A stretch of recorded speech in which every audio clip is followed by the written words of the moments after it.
I hereby call to order the March 11th, 2016 public hearing of the City of Prescott Preservation Commission.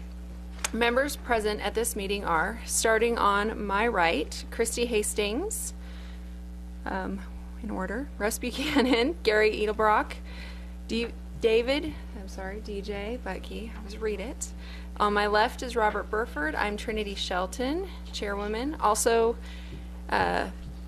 present at this meeting are Kat Moody, and I think I saw George Worley come in. This is an open public hearing and is being videotaped and tape recorded by the city.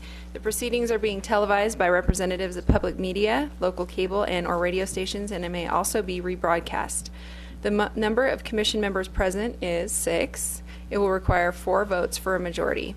All parties wishing to be heard on an issue are required to raise their hands and be recognized by the chairman prior to speaking. Speakers will be expected to state their name and address for the record so that we may know who is speaking and be able to contact them at a later date if necessary. Please turn off any cell phones or electronic devices, and if you haven't already done so, please sign the attendance roster before leaving the meeting. Thank you. Work out the quirks here. Today, first thing on the agenda is the approval of the minutes of the February 12th, 2016 meeting. Has everyone had a chance to review the notes from that meeting? Any items that conflict with what happened? More or less. Or is everything fine? Okay. Yes, Ms. Cat. I was just going to note that Gary did email a correction to the minutes, and that was made. Okay, great. Good to know. Okay, so if we can have a motion to accept those meetings. Madam Chairwoman, motion to approve. Thank you. Do we have a second? I'll second. Okay, we have a motion and a second. All those in favor of approving, raise your right hand and say aye. Aye. All opposed? Okay, motion passes 6-0. The next item on the agenda, HP 16-002 for 425 East Gurley Street in Historic Preservation District 13, Southeast Prescott. And it is a request for approval for signage of a family medical walk-in. Kat Moody will make the presentation, I believe. Good morning. Good morning. As noted, this is a request for signage. This property is at the corner of Gurley and Mount Vernon, and before we head into the signage request, I'm going to give you a brief trip down memory lane here, because this site has seen quite a bit of change through the years. What's been situated in this location. So this is Mount Vernon. This is Gurley. The property we're looking at today is here on the southwest corner. So this is from 1890. These will be a series from the Sanborn maps. So originally there was a dwelling here. By 1895, we have some additional buildings near the site. Kat, the very left-hand border there, would that be the alley there? This, yes. Yeah, so there is that house. Okay, so this was what year? 1895. 85. Okay, so that house was built sometime that time. Yeah, sometime between 1890. It wasn't there, and then it's there now. And then this is from 1901. So you can see, additions, modifications to the dwelling here that was on the corner. Subdivision of lots. Yeah, that's correct. And then this is 1910, and you can see on the other side of the street quite a slow additions and evolution of the structure there. And then this is when we see a big change. In 1924, it changes to 4 homes that are all facing Mount Vernon. And these 2 are still there, right? So, and then in 1948, gas station. So we had 2 gas stations. In 48, we had a gas station on each corner here of this intersection. And then after 48, at some point between 48 and 1970, the gas station probably sat there until the construction of Kentucky Fried Chicken. And so this photo is from 1989. And you can see this is a pretty iconic franchise building form. This was this kind of form and this type of building was used by Kentucky Fried Chicken all around the country. They always had this cupola, the mansard style roof. It was so iconic, they made children's toys out of it. Yeah. I think I actually had one of these as a little girl.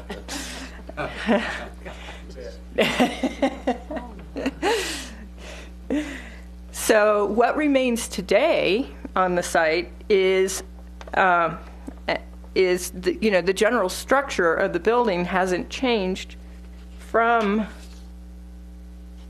this 1989 form, but the cupola has been removed, and so that no longer is there, but the remaining portions of the roof are in place. The cupola was removed sometime between 89 and then 2000. And so the proposal for today is for signage that will be placed along the mansard roof portion. And you can see here, this signage is proposed on both, and I'll put this up just briefly and then go back to the sign. So the signage is proposed on both the west and the east faces so that it can be seen from traffic heading either direction on Gurley Street. And the sign is comprised of, it's a raceway mounted, open channel acrylic faced, and the letters are red with white trim. It is a lit sign backlit with LED modules. The sign measures, the letters are 15 inches high, and then this cross in the middle is 30 inches by 30 inches. And the complete length of the sign in total is 21 feet with all the components. So the sign, because there's two of them on the east and west side of the building, the total for the signage is just under 60 square feet. This is within the allotted signage allocation for this business. Because of the dual frontage of this property, they would actually qualify for up to 100 square feet of signage. So we do have the contractor here to answer any questions, and with that, I'll turn it over to you all.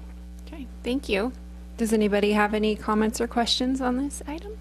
Well, first, I'd just like to make a comment to Kat. Thank you very much for that little history. That was very interesting. That is a corner very close to me, and I never realized exactly all the things that had gone along there. I was surprised about the gas station, actually. Yeah. I didn't realize that was there. Yeah, that's But- true. I think when we moved to town, the one on the other side was there, but I didn't realize they were on both corners. Yeah. Mm-hmm.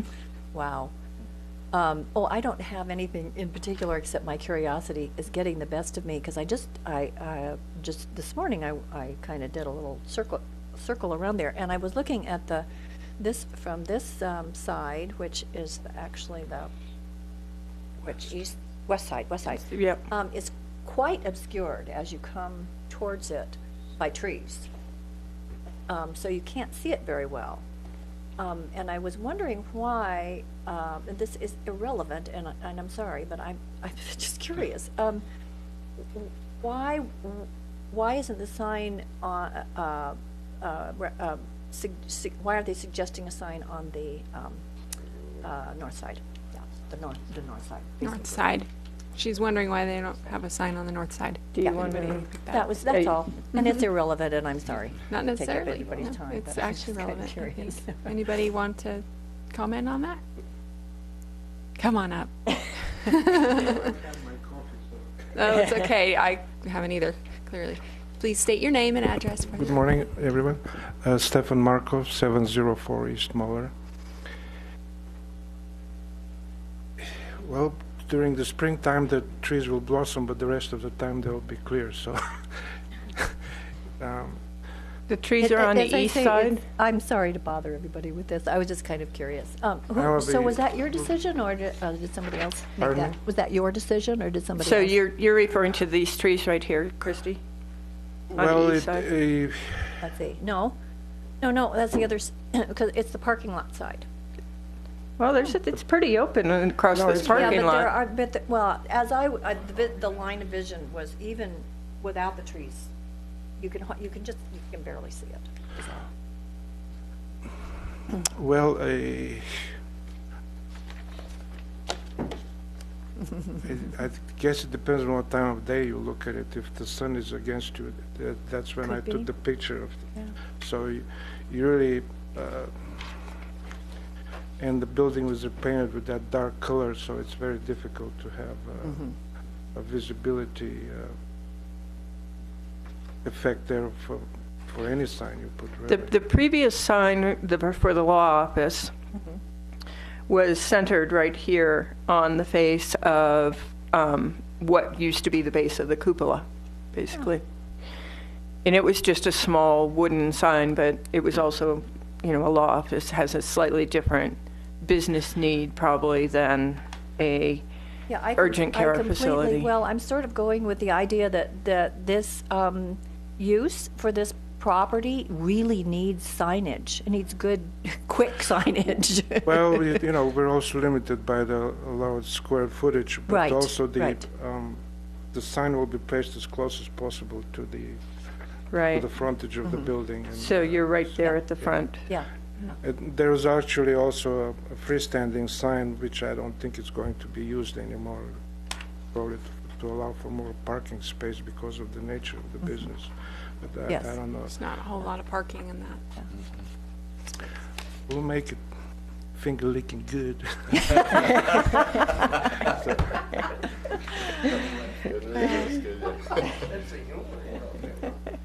I had one question, and it's probably already been answered. Did you say the roofing is already painted, or is it going Yes. to be painted? No, it is painted dark, very Yeah. charcoal. Yeah, I think it's pretty fresh paint. Yes, it is. Okay. Actually, that's why I superimposed the sign after it was painted. Next step.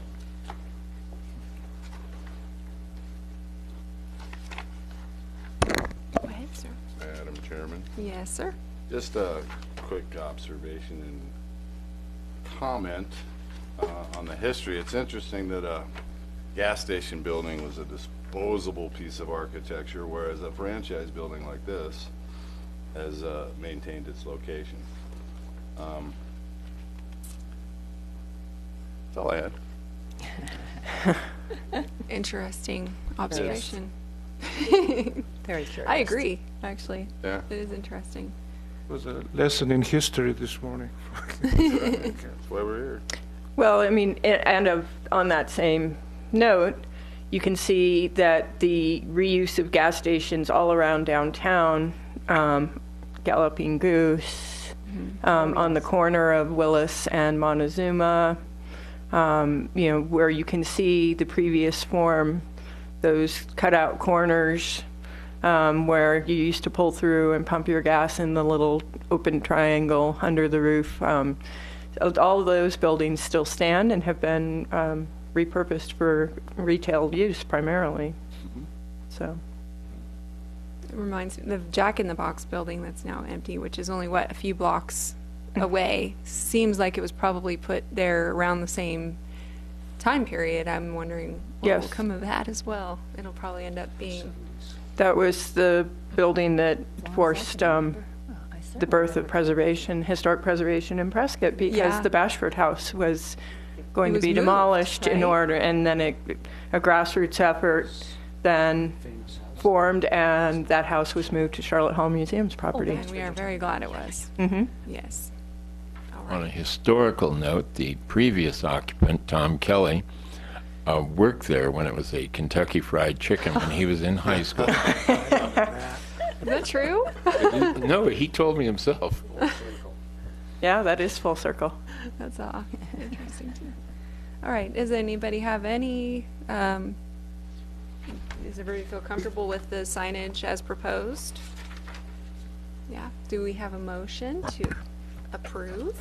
Madam Chairman, move to approve HP 16-002. Great, thank you, and do we have a second? I'll second that. Okay, we have a motion and a second. All those in favor of approving HP 16-002, raise your right hand and say aye. Aye. Any opposed? Is that, did you all get it? Oh, yes. Any opposed? Okay, motion passes 6-0. Thank you so much for your time. And back to the agenda. Next item on the agenda, update of current events or other items of note. I only have a brief comment that planning for the historic home tour is still moving forward. We've been doing site visits with the homeowners who are willing to open their homes, and the planning committee is working to get the word out through magazine articles, newspaper articles down in the valley, and in the Verde Valley as well. And we are making updates to the Facebook page, and so right now the home tour is moving ahead for Saturday, May 21st. And the welcome tent booth will be at Lincoln School. Lincoln School will also be open. We've received permission to use the parking lot at the First Methodist Church to help with off-street parking. And then right now we have 9 homes on the tour, some on Park, some on Glendale, some on Glenwood, some on Country Club Drive, and 1 on Vista Drive. Great. Excellent. How many homes were available during the last home tour total? I think we had 9 in the end. It's a good number, isn't it? Like right in that. We always hope for 12, and oftentimes we start out with 12, and then for whatever one reason or another, people say, I can't do it. And that's basically what happened this time as well. Great. Yep. Wonderful. And so in contrast to the last home tour, which had primarily Victorians with some bungalow, this is going to be primarily bungalow with some Tudor influence, and a Victorian or two. So Great. And Lincoln School, of course, which is yes. Yep. incredible looking. Yeah. too. Wonderful. Thank you. And that's all I have. Okay. I have something to add to that. Day before yesterday, I was at the monthly meeting of the Antique Car Club. Sat next to Nancy Burgess. Yep. She got up and spoke to the car club. There was probably 150 people there at the meeting, and she put out a plea for a request for antique cars to be parked throughout the neighborhood during the home tour. Great. And Right. I think that was pretty cool. And she got a lot of people signing up. Yes. Excellent. Yeah, so we Sure. thought that Well, that's great. each house on the tour could have a car in their driveway, and we could assign a car to each house. And then if we had more interest in that, they could be on the street parked there as well. So, That's yeah. a really cute idea. That Very is. nice. Clever. That'll be unique. Yes, Yeah. sir. Please approach the microphone and And state your yes, name and I'd like to address. introduce, this is Mike King. Hello, Mike. And he will be, he's being appointed to the commission, and so he will be here next month, but I'll let Mike speak about Well, that was it. Madam Chairman, my name is Michael King. I reside at 2559 Aaron Circle. I've been a resident of Prescott for 20 years. I'm retired 10 years. I served on the Parks and Rec for 10 years, the fire board for the last 5 years or so. I've sat in some of those chairs when it's the fire board. Fire board, you're aware, is people who want to question the rules of fire safety in their properties. Similar to what goes on here today with signs and the like. And the reason I stood up is because you introduced me, but Christy wasn't in the room, neither was Mr. Edelbrock, so I wanted you to know that I'm pleased to serve. I'm interested in history. I don't know a lot about the buildings, but I'm the tour guide coordinator for the walking tours at the Chamber of Commerce. I wrote the history of Prescott's water supply. I wrote the history of the trees on the courthouse plaza. I'm being consulted right now as we do the commemoration for the 100th year anniversary of the courthouse. They set the stone in October 1916, the cornerstone. So I'm providing research materials to the people who want to have exhibits in the courthouse and some of the commemoration of that. I also do tour guides at the Charlotte Hall Museum. I'm a member of Rotary. I'm a member of the Wild Turkey Federation. I'm an active member of my church. And when I have some free time, I bicycle and hike and do RV traveling. So I'm be pleased to sit among you and work through some of these issues. And I'm sure I will be getting some preparation materials so that I know the rules and regulations that we're following here. So thank you. Thank you. Welcome. Thank you. We will be offering a training for the new commission members, and if any of you all who've been on the commission want to sit through that training as well, I welcome you to do that. Thank you. When's that offered? It's probably going to be, I mean, they're being appointed now, so it'll be between now and the next meeting. Excellent. We don't have a date set at this point. Okay. But you will be notified. I'll send information out via email. That will be specifically for this commission, or is it? Yes. generic? Okay. Well, we will, there's going to be an open meeting law and generic training as well. How to avoid a quorum, how to, Robert's Rules of Order, that's the generic portion. And then we're going to be doing specific to the commission. Because I don't think I ever got any training like that. You may, yeah, I'm not sure if you did. Certain people here did go through where you received a packet and we talked about national standards for preservation and Department of Interior guidelines and things like that, and how we make decisions. So this would be a good opportunity for you to get that. Good. That was the one presented by our city attorney. That was the generic one, Right. yeah. Open meeting. Open meeting laws. Yeah. It was fun. That's required, isn't it, all the time? Like every. Like once a year. Every couple of years, I think Yep. you have to do it. Has Mike been informed of the convention coming up in June? And that would be open to panel members, right? We are sending, normally we send me and the chair of the commission.